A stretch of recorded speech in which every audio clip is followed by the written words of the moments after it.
Alright, so I thought I'd make a video here on the progress with the CBR.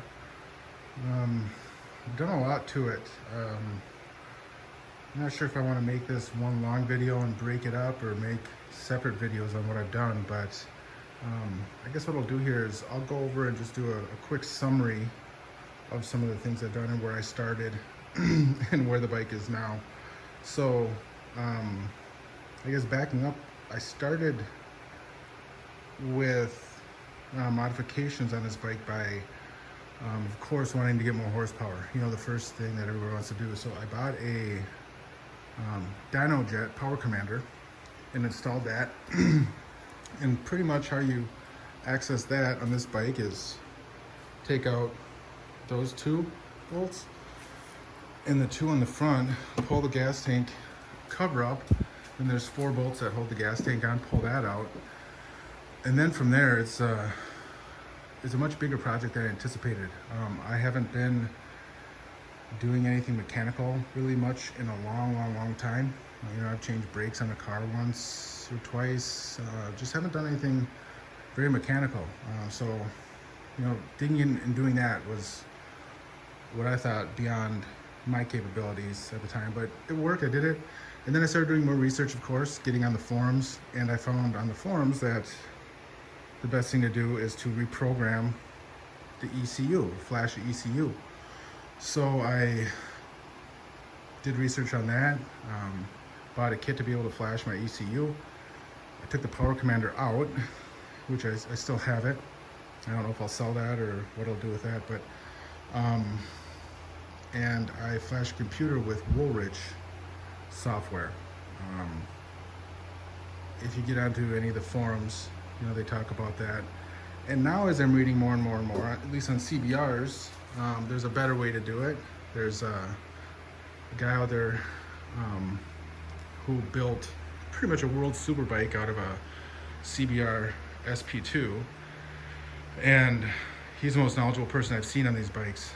So once I started listening to what he was talking about and reading the different posts from him, I started really figuring out the right way to do things. And he's actually doing computer flashing now that goes deeper than Woolrich, and I sort of regret doing the Woolrich now, but he started doing what he's doing after I flashed with Woolrich. So anyway, it did add a lot of power.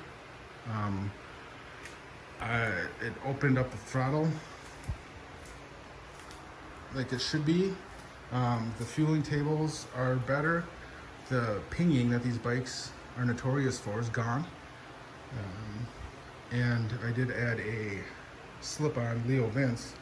Still has a catalytic converter. I haven't taken that off, so it's got the stock headers. But it really did transform the bike. It's got a lot more power. I did track day. I did, you know, just kind of a basic. We've got in Minnesota here a thing called ZARS. It's Zalewski Riding School, and they go to Dakota County Technical College. There's a small little course there where they train police and truck drivers skills. So they have a little course, very curvy, very technical. The small bikes do really well there. I actually have ridden Amy's, my wife's R3 there, which was a blast. You can actually use all the gears. It was fun. But I love the CBR there. I love how it felt. I just got into it. And then I went and did a actual track day at Brainerd International Raceway and really learned a lot there. So as I started digging more and more, I realized that I'm 6'3", about 215, 220 without gear, and the springs on this bike are not set up for someone my size. So first thing I did is I put on an Ohlins TTX rear shock. I actually had that done at a dealership, and at the same time I did that, I had them put on the Diablo Rosso Corsa 2. It has the 3 different compounds. You can actually see the line here. There's 3 different compounds in the rear, real sticky black carbon. on the edge, and this thing, they have some serious grip. So after I did that, then I did my track day. I realized my front suspension, I had my settings way off. I was bottoming out coming into the corners. I could really feel it. But anyway, I wanted to upgrade the brakes. So I bought some Goodrich stainless steel brake lines. You can see here. They're beautifully done. If you look at the banjo bolt here, very nice. It was more of a project than I had anticipated. I'm still in the process of finishing that. I'm waiting for a couple things, but I have the rear almost done, and I can show you some of the things that I did that I wish I wouldn't have done. Had I known what I was doing, I probably wouldn't have done them. But yeah, so currently my progress on those is that I have the front master cylinder hooked up right here. That's hooked up, and this is an ABS model, so you can see the piping in here. So the brake line comes down, goes into that, and it goes into the ABS system, and then to the brake lines. One thing to note on the Goodrich kit that you get, this bolt right here, they have you reusing the old one. You see it, and it is not long enough for the Goodrich kit. I had to go to the hardware store and I found one. You see that matches actually perfectly. It looks OEM, but I had to go get that done. It was kind of frustrating. And then the clips. Clips are much larger than the new brake lines. So when you want to attach the speed sensor, the clips are too big for the brake line itself. So what I did is I put a little rubber piece around the brake line, and now that clip holds it in place. A couple other places I did something similar. So right now I'm waiting for, I ordered some titanium bolts for the calipers, and as soon as those get here, I'll get that reassembled and I'll have the brakes back up and going. So that's the progress right now on the brake lines. I did install these CRG adjustable levers. The brake side was fine for me, but the clutch side wasn't adjustable and it just didn't fit my hand all that well. So I switched those out. Now I'm sort of regretting that because I want to put a Brembo master cylinder here, but I'll do that down the road. Other things that I've done quite a few little modifications. The intake tubes, there's a modification that if you look at the forums that it seems like everybody's doing. All the cool kids are doing it now, so I figured I would too. It's taking the resonators, I think that's what they're called, resonators off and smoothing out the airflow that comes into the intake. And here, excuse the mess around here, I'm just kind of in the middle of a ton of stuff.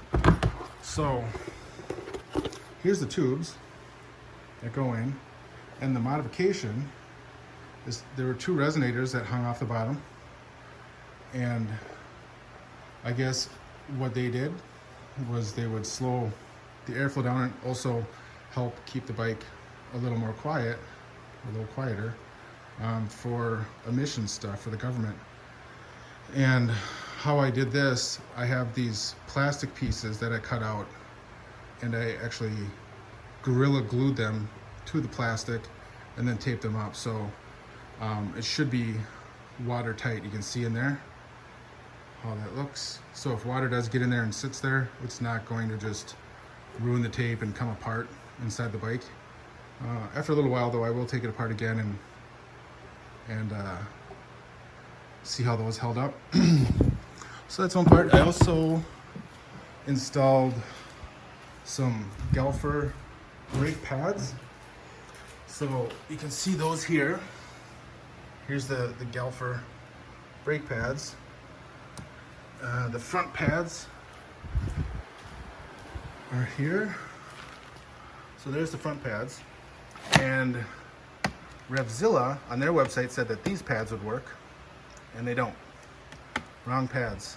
And they were great. Their customer service is great. They sent me a return. But then I went to a place called, I think it's 58th Street, something like that, and ordered these. And these are actually the little more, the next step up from these. These are the 1370s.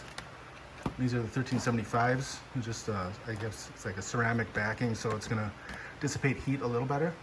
So here's the new brake pad that's gonna go in. And from what I've read, you don't need to put these back in. I'm torn on that. You know, it seems like engineers at Honda know what they're doing. But I guess, you know, maybe that was just for the old pads that would heat up more.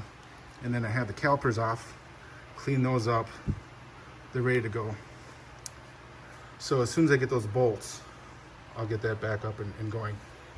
Other mods, I took off the mirrors, and I have the RG covers there. I took the stickers off. The way I did, it wasn't a sticker, it was like a screen print. So how I did that, I just used a little bit of chain cleaner and took it off. Took a little bit of effort, but it did come off. And I also replaced my tinted windshield that I have here. See, I've got a whole bunch of windshields for different bikes that I've had because I am tall and it seems like I can never find the right windshield without getting buffeting.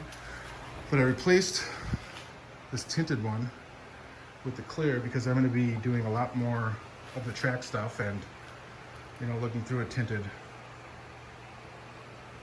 screen isn't ideal, especially when you have a tinted visor on. So I put the clear windshield on, and it's actually a little taller than the other one. It's a zero gravity Corsa. And I am getting something to cover this space, so you know, you don't get the magnifying of frying the computer in there. It's actually the that's where the turn signal resistors are. And speaking of turn signals, my intent was to get clever and put on some little LEDs, these. And I was gonna mount them. I was gonna drill this hole out and mount this LED as the bolt for this, where the fairing attaches. And I could have done two. I was gonna do one. And these are pretty bright. I hooked them up, and of course, because they have less resistance, they are causing hyperflash. So I've ordered the resistors now, and in that process I decided to go with the new rage cycle turn signals that fit right in the fairing once it's on, so they'll fit right there. And here's the turn signal wiring. I actually tore apart the mirrors. I was curious to see what was going on inside the mirrors, and I broke open the lenses to see what the LEDs look like and see if maybe there was a little resistor in there I could use. And there's not, but there's dual lights inside there. It looks pretty sophisticated. It was really hard to open those up. So I was gonna try to find a solution with those, but it didn't really work. So I'm waiting for the new rage turn signals and the resistors to put in, and then I won't have the hyper flash. I also installed this Evotech radiator guard.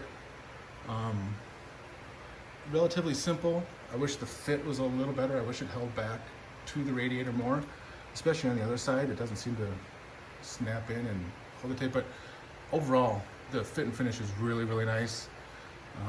It was a little bit of a pain to put that bolt back in on the bottom. Once you take that out, it's spring loaded. So to get it back in there can be a little tricky. And I also did bar end mirrors.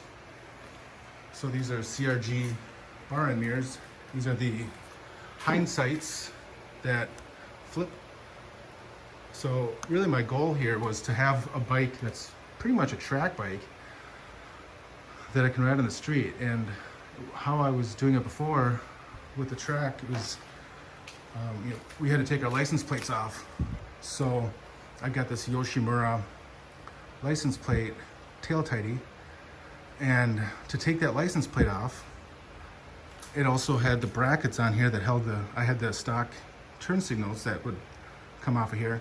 So just to take the license plate off, I also had to remove the turn signals, which meant dealing with the wiring. So I had to take the tail section off, unhook the wires and pull them through the little hole, and then fish them back in there when I was done. So to solve that problem, I purchased that tail light, which is from LED Customs or Custom LED. It's pretty much the best one I could find out there, and it has the turn signals built right in. It's nice. It's got different programming that you can put in there, and it's interesting to do the programming on that. There's a little switch. It's a little toggle switch. You need to mount that somewhere, and so what I did to mount that, you probably won't be able to see it, but let me grab a light here. So if you look, let's see. I'm not even sure if you can see it. It's up.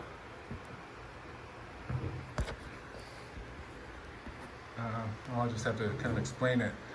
So when I had the tail section off, this connects to the subframe, and there's holes in the subframe on the side. So I went through one of the holes and I drilled through this and mounted the toggle switch here. So now I can reach back in here and just flip the toggle switch. It's out of the way of everything. I like doing everything really neat and tidy. I want it to look as OEM as possible. And then I put a different battery in it, featherweight. I think that came from whatever that big distributor is that Revzilla gets all their stuff from. But yeah, that battery saved a ton of weight, and I can actually notice it. I put that in Amy's R3 too, and it is a lot of high-end weight that is gone, and it helps. And if you know anything about the CBRs, once you take the exhaust off, it has that flapper in it. So the first way I dealt with that was to put in the servo buddy, which is this. All you do is plug this servo buddy in, and it eliminates a warning light on the dash. But then once I got the Woolrich software, you're able to turn that off, so you don't need it. I figured I'd just leave it plugged in so nothing got into the wiring or whatever. I didn't want to tape it up, whatever. So another thing I did, I took the servo motor out. I'm trying to declutter as much as possible. So that servo motor is gone. Pulled that out, that was really easy. And I also did a few other mods to the emissions. So when I had the gas tank off, and the airbox, I actually never did take the airbox off fully. I did put a K&N race filter in there, which now I sort of regret after learning from RC45 that 10 Kate in Europe, they've done some testing and realized that the stock filter is the best way to go, because after a short amount of time, the amount of contaminants that get past these high flow race filters actually has a negative effect on performance compared to just having a stock filter. So as he put it, quality is better than quantity sometimes. So I'm gonna leave that on here for now. I'm really not gonna use that bike for the street a ton. I do like riding it a lot, but it's gonna continually evolve more and more into a track bike. I do have that bike for the street, which I love. So another thing that I've done, if you look in here, you can see that I removed the evap canister, and I blocked off the tubing that goes from the evap canister back into the engine. That was designed completely to capture evaporated fuel and recirculate it through the system, which to me seems ridiculous that that much effort has gone into capturing those vapors. Yes, I'm very much an environmental person. I don't want to intentionally pollute. However, you look at what's going on in the world in the big picture and how much energy was spent and resources were spent to make that canister, I'm pretty sure that the offset isn't worth it. Another little thing I did here too, if you notice, this guard that covers the front sprocket, I took that out and I cut out the plastic because I've always wanted to be able to get in there and clean that up better whenever I wanted to. So yeah, since I'm going to be using this primarily for the track, I'm going to be cleaning it now every time I use the bike. So and I don't gunk up my chain too much, so it's not going to cause an issue with splatter or any of that kind of stuff. Another thing I did in the computer software is I turned off the O2 sensor. I turned off the pair valve. The pair valve takes exhaust emissions, I think, and recirculates those through the airbox. And I sort of did a cheater way. Hopefully it's the right, hopefully it works. But in the airbox, there's a tube on the right-hand side. So if the airbox sits here, there's a tube about that big that I plugged.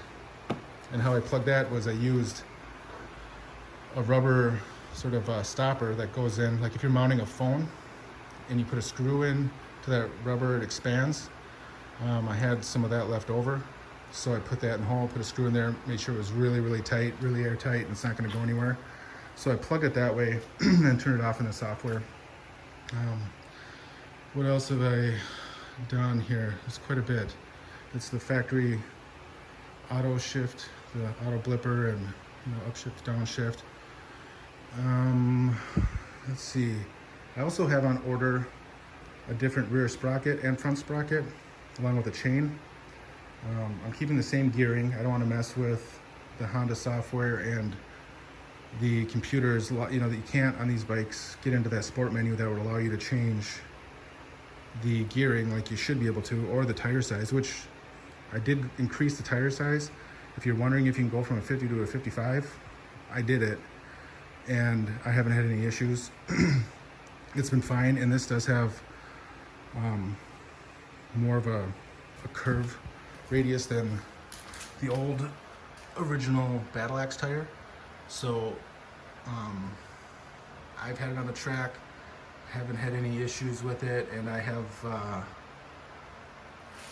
pushed it.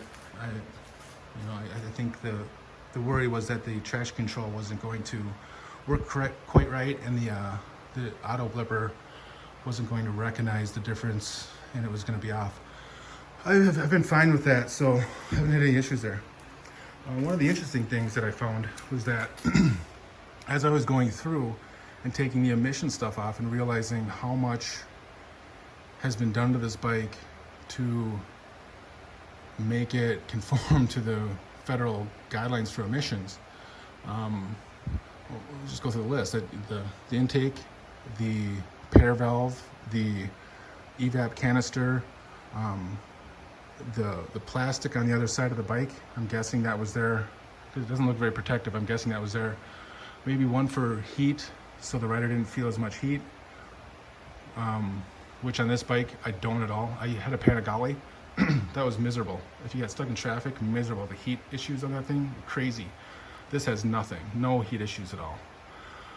So it may have had something to do with that, but I think it had more to do with noise.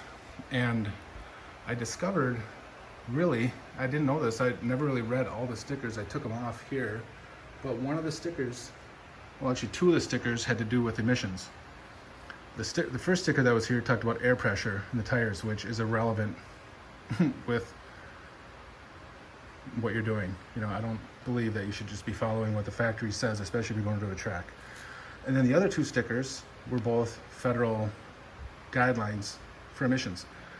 The funny thing is, I took the first sticker off, it came right off. The second stickers, I had to get a heat gun out, and they came off like centimeter by centimeter, and they were a real pain to get off. But in the sticker, it did say that this vehicle passes federal emission standards and noise standards, and the noise standards are 80 or 85 decibels at 5,700 RPM. So suddenly the exhaust flapper and all this other stuff makes sense. And the intakes had a blocker in them. So if you follow this tube, it goes right to the air box. And in that air box, there were these I'm trying to find them on my workbench. But it had these rubber oval pieces that fit in there, and about a third was blocked off. And from what I can tell and what I've read, that was to restrict airflow and mainly to keep the noise down, to meet those federal requirements. And they look like somebody just glued them in as an afterthought. It's crazy. It didn't look like Honda engineering at all. It looked like an afterthought for emissions. I'm trying to find those. But anyway, I removed those. One of the issues with this bike from the factory when it's new is that it's running lean. It's another emissions thing. They run them lean. I'm sure they have great longevity. Honda has excellent engineering, but at somewhat low RPM, if you're in a higher gear and you hit the throttle, so under load, there's a pinging. I may have already mentioned that, but I've read on many forums that people have a lot of issues with the pinging. Once I flash the ECU, that pinging is gone. And I have more airflow than I've ever had. And I've got the slip-on exhaust without the flapper valve on it. So that's gone. I haven't done any dyno tuning, or I haven't put the auto tuner on it. They make an auto tuner that you have to replace your O2 sensor to a Y-band O2 sensor, and then it'll auto tune your fuel tables. I used the RC45 fuel tables and map share in Woolrich to flash my ECU. So the current flash that's in it has the one that he shared, and he said it's for the stock European SP2 model, and the fuel tables are definitely different. The ratios are different than I had. He said that in the notes there, it said that he had on, I think a Akrapovich or Akrapovich, which were full system and a race filter. So I don't know if it was tuned to those mods or if it was the stock fuel tables, but I used the fuel tables and the throttle tables. The throttling table on these bikes from the factory allows the full throttle to go to 73%. So it opens that up to 100%, but it does it in a very logical, progressive way. If you want to learn more about that, find RC45 on the CBR1000.net forum, or he's got a page on Instagram. He's got the full build of his bike on the forum, and it's pretty amazing, and it's pretty eye-opening on all the different things that the government has done to these bikes, or forced the manufacturer to do to these bikes. So I just used the tables that he shared, and they've been great. It's been awesome. The bike is completely different. The low down power, the power high up, if you put it into mode 2, it's just a really nice smooth throttle response. The wheelie control is tied to the traction control. So his mapping has, if you're at 1 for traction control, you have no wheelie control. And then if you go to 2, you're in the first level wheelie control, and that goes 2, 3, and 4. So then when you go to 5 in traction control, it's at level 2 wheelie control. So the first time I went on the track, I kept on that setting because, you know, I'm learning, and this thing can pull the wheel pretty easy. But then I ended up, bringing everything down, putting it in power mode 1 and then traction control mode 2, and just managing the wheelie myself, and just learning that a good way to control the wheelie is get up off your butt, get way forward, lean forward, you know, at least how the racers do it. So that's helped. It helps keep things more stable. So yeah, what else? Oh, I also ordered, so I got the chain coming, same gearing, and then I also have a new rotor coming for the rear, for no other reason, just to lighten that up. I'm not getting new front rotors. They work just fine, and they're really expensive. I think for the return on the money, I'd be better off to buy the master cylinder. So that will be the next step. And you can also see here, that's the side of the engine without the cover on it anymore. You can see where the fairings bolt on. So yeah, I went in to the engine compartment with the tank off and really did clean that up inside there. So now when you look at the bike, that's what it looks like. It used to have a big plastic piece right here that would cover the emissions canister, and then also over the chain. So that's how it's gonna look. I put a little stopper piece of plastic here that it just looked unfinished to me, so I put that there. Everything has been either zip tied, like any unplugged wires or anything like that. It's all been zip tied and done very neatly. So yeah, it's might lighten it up a little bit. It might be noticeable, I don't know. It just looks better. It seems like you get more airflow and it'll breathe better. So then as soon as the titanium bolts come, we'll put the brakes on, get some brake fluid in it, and get the front brakes going. And it's kind of frustrating waiting for parts. That can always take longer than you expect. One thing I did want to bring up, and I might do a separate video on this, is these bar ends. These are from is it Motivation, whatever, Motor. These are the bar end weight adapters. So they have bar end weights that go in to the handlebar. Taking the old ones out is a real pain in the ass. I might do a separate video on that, but just to give a summary of how to do it, they have a clip around the end. And I found a video out online, and the person on that video took the the grips off completely. And there's two holes, two little square holes in the grips on the top and bottom that you're supposed to press down on to release this clip so you can pull it out. And what I did is I left my grips on and went in there with the pliers and just pretty much wiggled it out and tore it out. It's a really flimsy piece of, I don't know what it's made out of. It almost seems like tin, but I just pulled that out and then pulled the old bar end weights out. One of the things that I'm not too impressed with is the size. These are 7/8 bars, and the bar end adapters here for the mirrors and the weights are 7/8. However, they don't fit in there all that well. There's a lot of room, and on the end of the bar end that is closest to the end of the grip, there's a little washer that's supposed to, seal that up, and there's no way that that's touching all the way around. And it's the right size. It's not, I didn't get the wrong size. It's this 7/8 size, and I'm a little disappointed. I really had to tighten it down to get, those pieces that are, cut at an angle. Let me show you here. These. So this is the smaller size. I use the larger size. But you screw these down, and that expands. So inside my grips, it had to get screwed down fairly far in order to engage this, so there was enough tension to hold it in there.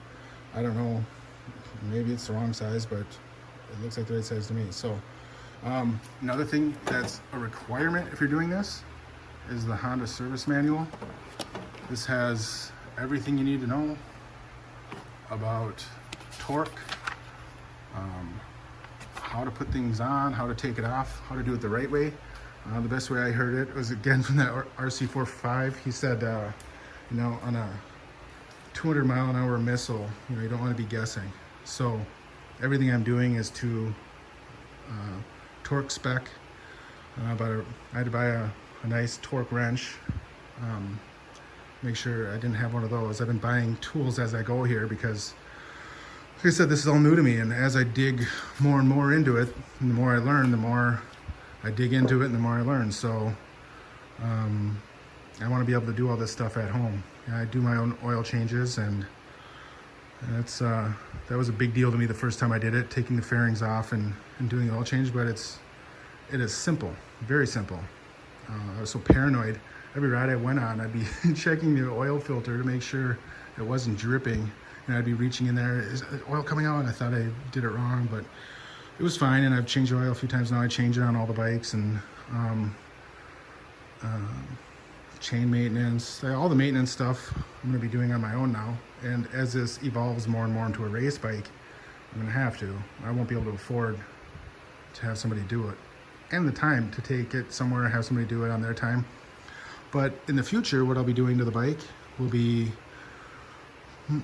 if I turn it into a pure race bike, I'm going to do the fairings, do race fairings and tail end. It would be nice to adjust that seat up a little bit and move the tank back. Like I said, I'm tall, and it's really hard for me to get into a full tuck and actually look through the windshield, because that's not, even if I sit all the way back, it's still not the best seating position. Another thing I did was I moved the handlebars forward a little bit. I don't know if you can tell. I have a pretty wide reach, and I like the handlebars a little wider. But on Hondas, if you look here, in the triple clamp, under the triple clamp, on the handlebars, there's this metal piece that fits inside the triple clamp, so you can adjust them. So what I did is I adjusted it down a little bit. You can see it's about 1/4 of an inch down, and I have that piece sitting pretty much right on the edge of the triple clamp. I didn't go very far forward, but you can see I've got it forward just a little bit. Just open it up, give me a little more leverage. I brought the preload up in the front quite a bit. If I was looking at pictures, even when I was accelerating, it looked like my forks were squatting down. So that will be another thing that I'm debating, whether I'm going to do a full Ohlins suspension, shocks, or if I'm going to do the inserts that they make. I'll probably do the inserts. I've got to do a little more research on that and just see what the best way to go is. Hopefully someday, if I get the funds, I will convert the wheels over to carbon fiber if I'm going to be doing serious track stuff. But right now my skills are nowhere near what this bike can do. I've been working on my skills more than anything. I've got a few track days coming up here, and every single video I can find out there on how to ride better and book I can read, I'm reading it and I'm learning about it. So I feel like my skills are improving fairly quickly, but again, the bike is so far beyond what I can do at this point, especially coming into a corner. So to make a whole bunch of mods and try to lighten the bike up a whole lot, you know, until I get my skills to the level where I really need it, it's not worth spending huge money on it. But you know, a lot of this stuff is just for fun, and it's cosmetic. It's gonna look cool. Won't have any big turn signals hanging on it. You know, the back end's cleaned up, and yeah, just overall it looks good. So oh, this fender, this is RG. I put that on there when I took the whole rear fender junk off there, just to catch more gunk. Got the ant. You see there's an indent in it. That's not a dent, that's where the RG had their logo. I pulled that off there. So I took the chain guard off. I think it's just easier to maintain the chain, and I've never seen a race bike with one, so I pulled that off. I might do one of the little chain guards that go down here in case you wipe out, you know, have the chain take your leg off. Trying to think of anything else. It's been quite a process learning the ins and outs of this bike, but the good thing about doing that is as you do it, you learn more and you become more confident in what the bike is, what it can do, how it works. And then if there is an issue, it's much easier to figure out what it is and fix it on your own. You know if it's something that's serious that needs to be dealt with right away, or if it's something that's not. So just having a comfort level with your motorcycle, I think, is important. Unless you have a mechanic that is constantly working on your bike and you have full faith in that person. But from what I've seen with a lot of places I brought my bikes, I look at them when I'm done, and this isn't by any means all mechanics. It's just my experience with a couple that I've had. There's corners that they cut, and if they're paid, like I think they are, like a lot of mechanics are, they're paid based on the job and how many hours the book says the job will take, so they get through that job as fast as they can so they can get to the next job and make money, which is understandable. It's what you want to do, and you did the job, you got it done. But for me, I'd rather take every piece apart, clean it really well, make sure everything's right. And for the rotors, you can see I went in and cleaned the rotors up really well. I followed Galfer's instructions on how to do that. Use a 600 grit sandpaper along with rubbing alcohol and clean those up. It took a while. It wasn't the easiest thing to do, but I got it done. You can see under here, there's the brake line for the rear brakes. Comes in, goes up to the master cylinder. Master cylinder feeds to the ABS unit in here, and it comes out from here to the caliper. Hopefully the steel brake lines will give it a little more feel. I guess if anything, they just kind of look cool. But I've read a lot of good stuff, even on the ABS, that it helps with the brake feel, which makes sense. If it's full of liquid and there's nothing expanding, every little movement should affect the end. So I'm hoping that has the effect that I think it will. And yeah, once I get the turn signals, I can get the fairings. I can probably put the fairings on now, but I like having it all open to do the wiring. I need to solder those wires to the new turn signals that are going in. I'm gonna leave the plugs, so when I do take the fairings off, I can just unplug the turn signals really quick.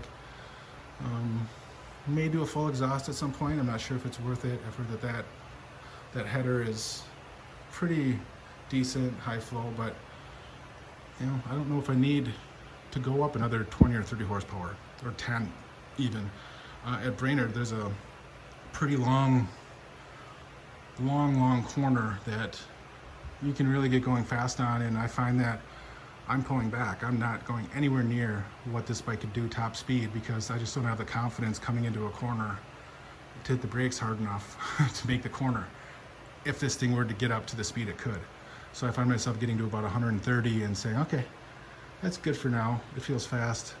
And then, working on my cornering. So once I'm better at the corners and once I'm more confident on the brakes, then I'll get that speed up, and I'm gonna do it incrementally and do it the smart way, so I don't end up pulling this thing out of the grass or out of a wall. Yeah, so I think that's pretty much it for the mods. If I think of anything else, I'll post it.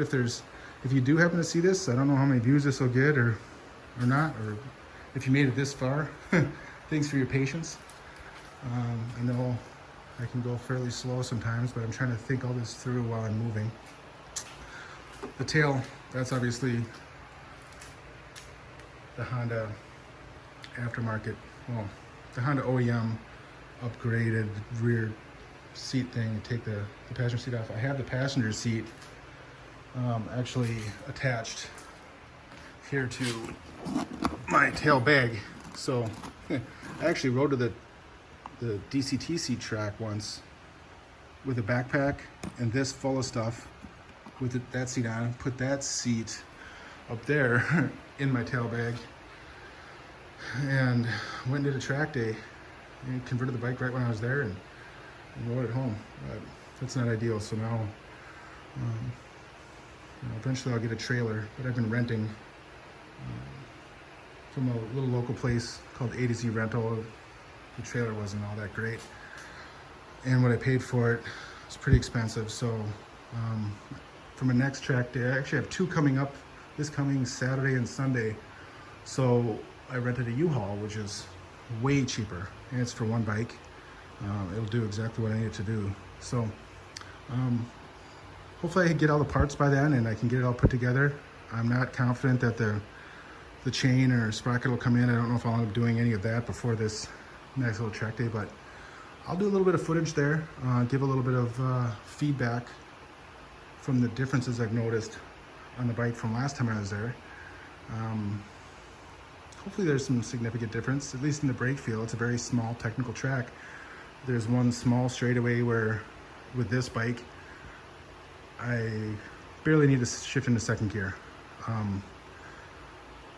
But it's a great track to learn on. It's really small, a lot of corners, and it's demanding. It gives you a workout. So all the different things I've learned about body position and sort of conserving energy, all that stuff I'm going to use and apply at this next track day. So anyway, I think I'll end it there, and I might cut this up into multiple videos, or I might just post it as one. I'm not really trying to make this into anything that I'm making a living on or doing anything like that.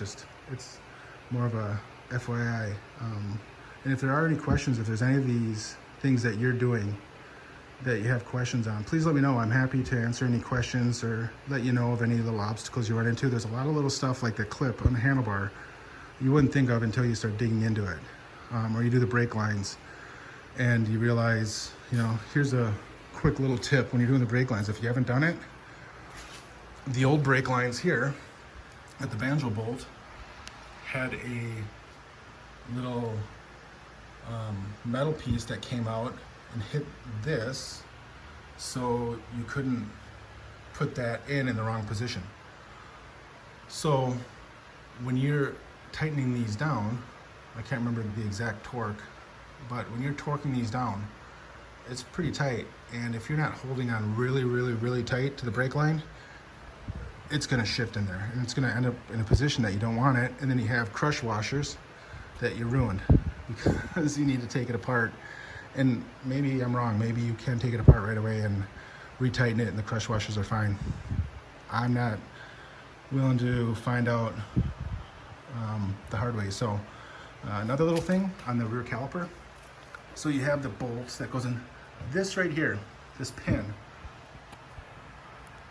So you have the caliper that will slide back and forth on this pin and this. So there's a little rubber stopper, that right there, that little black stopper. So I went in to just throw a little bit of this silicone paste on it because I made the mistake the first time of lubing the pin up with some grease that I have here that is probably would have worked fine, but it's I can't remember. It's the wrong kind. It's not. It can't stand up to the heat. It's waterproof and stuff, but it isn't going to stand up to the heat that brakes put out. So I went in, took this pin out, got the right grease, and I thought while I was at it, while I was going to re-lube the pin that goes here, while I was doing that, I was just going to lube this up. So I pulled that out and realized I couldn't get it back in there. This has to go in there, and you have to crush this down somehow and get it in there. So then I said, okay, let's just pull the caliper off. So I took that bolt out. And the problem is, even with that bolt out and that pin, I still can't get it off. So now if I want to get it off, I can loosen that and move it. And I'm going to be taking the back wheel off anyways, so I figured once I do that, I'll just finish that all up at once. But it's things like that, you don't realize are going to happen until you do it. So if you are digging into any of these little projects on your CBR 2017 or 18, maybe 19, and you have questions on things, if you're new to it, let me know. I started off, I didn't know a thing, and I still feel like I don't, but I'm learning a lot, at least on the things that I have done so far. A couple little things with the exhaust that it seems simple. It was pretty simple, but I guess I didn't realize how tight you actually had to tighten that clamp up down there, because I did have it slip a little bit off there. Now I know. But you don't want to find that out when it's coming off at a track when you're flying. Yeah, so just I'm gonna post this probably on, I might do it on YouTube, put it on Instagram, and if you have any questions, shoot me a message, let me know. I'm happy to help, like I said. And if I don't have the answer for this, I definitely know the right way to point you and the people that you can ask that would be happy to help you. So, all right, hope that was informative, and I feel like I wasted 51 minutes of your time here. If you're into these bikes as much as I am, I might have been able to handle sitting through this video. But I don't know. I've got a pretty short attention span. So anyway, see you later. I will give an update once I get everything reassembled. I'll show you what that looks like. Once the turn signals are in, brake pads are in, and it's actually I can start it and ride it, and then I'll turn the turn signals on, let you see what those look like, take it for a little ride, give an impression on that, and then I have the track coming up this weekend, so I'll let you know how that goes. Again, thanks, see ya.